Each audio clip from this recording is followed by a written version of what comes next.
नहीं चलेगा, लाठीचार्ज नहीं चलेगा, नहीं चलेगा, नहीं चलेगा। भारतीय संविधान जिंदाबाद, भारतीय संविधान जिंदाबाद, भारतीय लोकतंत्र जिंदाबाद।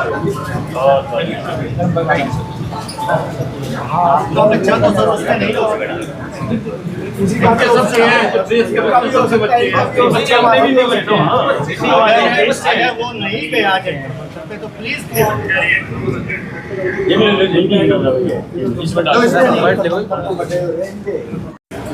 जो बर्बरतापूर्ण व्यवहार दिल्ली पुलिस द्वारा किया गया है होम मिनिस्टर के इशारे पर, तो उसकी हम बहुत शब्दों में निंदा करते हैं। उसको लेकर के अब हमारे पूरे एडवोकेट्स लीगल सेल के जितने भी साथी हैं उन्होंने ज्ञापन दिया है महामहिम राष्ट्रपति के नाम, ताकि धर्मेंद्र प्रधान का इस्तीफा हो और भविष्य में कभी भी ऐसे पेपर लीक वगैरह ना हो।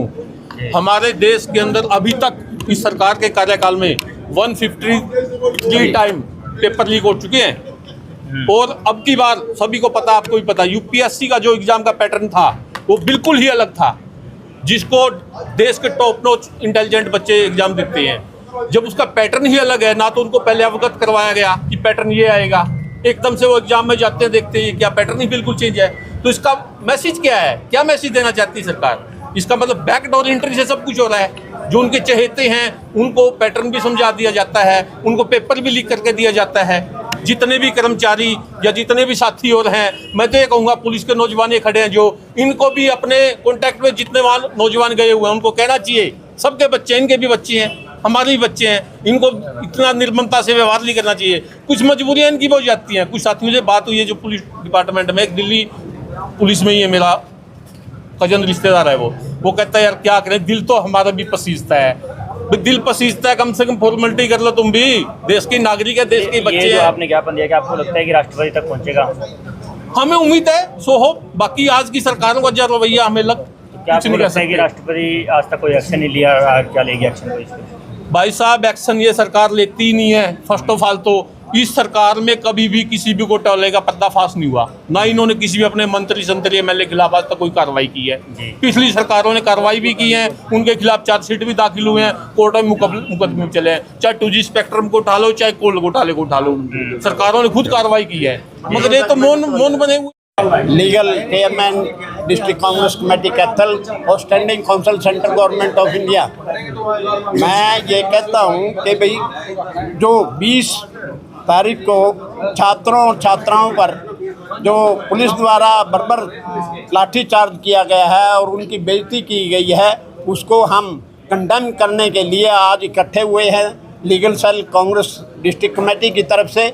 और आज हमने ज्ञापन भी दिया राष्ट्रपति के नाम कि ऐसा नहीं होना चाहिए, कि डेमोक्रेटिक राइट हैं सभी के, कोई भी प्रदर्शन कर सकता है शांतिपूर्वक, कोई भी अपनी बात कह सकता है, पर डेमोक्रेसी को बीजेपी गवर्नमेंट ख़त्म कर रही है। और ये आज सारा समाज, किसान क्या, मजदूर क्या, जितने भी हैं व्यापारी वर्ग क्या, सब दुखी हैं इस सरकार से। और इसीलिए किसी न किसी बहाने से ये सरकार अब जाएगी। अब सारी जनता इनके खिलाफ खड़ी हो चुकी है। और जो इन्होंने छात्रों को 20-22 छात्र गुजरे हैं उनको मुआवजा भी देना चाहिए, क्योंकि जिसके पास इतने दिनों से तैयारी कर रहे थे और उनके पेपर लीक आउट हो गए, उनका बच्चों का भविष्य भी खराब कर दिया इन्होंने।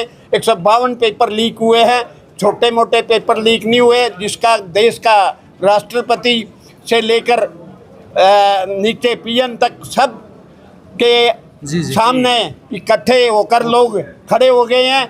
और इस बात के लिए कि लोगों के साथ और विद्यार्थियों के साथ बहुत इंसाफी हुई है, उनके खिलाफ जिन्होंने ये किया बर्बरतापूर्वक, उनके खिलाफ कार्रवाई होनी चाहिए। सरकार ने दिल्ली के अंदर एक ऐसा काला कानून आदेश पास कर दिया, डीसीपी दिल्ली को, कमिश्नर ऑफ पुलिस को इतनी पावर दे दी कि जिसके तहत वो बिना किसी वकील, बिना किसी दलील के 1 साल तक किसी को भी जेल के अंदर रख सकते हैं।